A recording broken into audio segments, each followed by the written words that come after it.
Grabe, ang laki pala ng bonus ng Saudi kung matalo ang Gilas. Kaya pala motivated. Tara kwentuhan.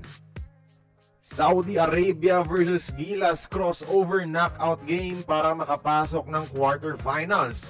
Do or die na to for both teams. Nakataya dito ang playoff spot. At mas gaganahan lalo ang Saudi dahil malaking bonus rin ang nag-aabang mula sa kanilang gobyerno kung sakaling manalo sila kontra sa atin.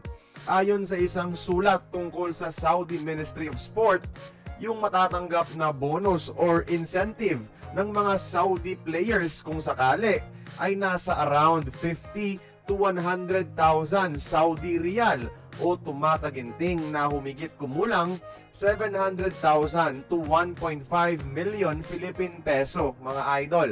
Malaking pabuya ang ibibigay ng kanilang Ministry of Sports kung makakapasok sila ng playoffs. Ito ang kanilang playoff incentive dahil sila ang host country para ganahan palalo ang mga players na bigyan ng magandang finish at karangalan ang bansa kahit di ganon kagaling compared to other Asian nations. Samantala para naman sa Gilas, ang nakataya dito ay pride, mga idol. Hindi maganda ang group stage record natin at natalo pa tayo sa Taipei. So kung matalo pa rin tayo dito at bigong maka quarterfinals, nakakahiya naman yon siguro, hindi ba?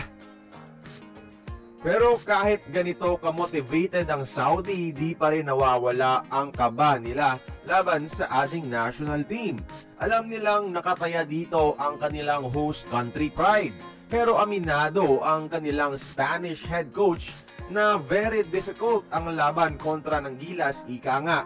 Kaya ang tanging mapapangako niya lang ay ibibigay nila ang best nila. Tinawag pa nga niya ang Gilas na isang good team. Although, tayo ang yamado dito mga idolas ng napakalayo, hindi ko pa rin magawang hindi mainggit sa Saudi. Hindi dahil sa incentive, pero dahil sa grabe yung pag-angat ng level of basketball nila through the years, habang yung sa atin, pababa ng pababa, simula nang na-injured itong si Kai Sotto. Kaya hindi nakakapagtaka kung bakit nakakahabol na ang mga karatig bansa natin. Kaya kayo mga idol, tingin nyo sa laban mamaya, dikit o tambak ba ang laban?